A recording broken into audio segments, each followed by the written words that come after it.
শিক্ষা দুর্নীতি থেকেই বেড়েছে তৃণমূলের সম্পত্তি।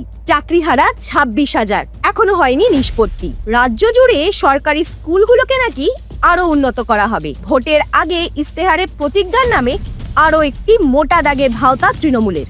তৃণমূল আমলেই ভর্তি শূন্য স্কুলের তালিকায় শীর্ষে পৌঁছেছে পশ্চিমবঙ্গ। 2024-25 শিক্ষাবর্ষে পশ্চিমবঙ্গের 3,812টি স্কুলে কোনো পড়ুয়া ভর্তি হয়নি।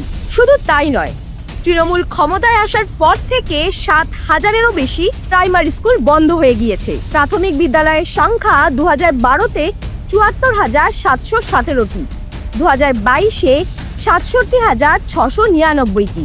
এই 10 বছরে বন্ধ হয়েছে প্রায় 7,018টি প্রাথমিক বিদ্যালয়। অর্থাৎ প্রকল্পের গাল ভরা নাম আছে, প্রতিজ্ঞার নামে মানুষকে ভুল বোঝানো রয়েছে, শুধু কাজের নামে অষ্টরম্ভা। 15 বছর ধরে অনেক হয়েছে প্রহসন। ইস্তেহারে প্রতিজ্ঞার নামে ভাওতাবাজি আর সহ্য করবে না পশ্চিমবঙ্গ।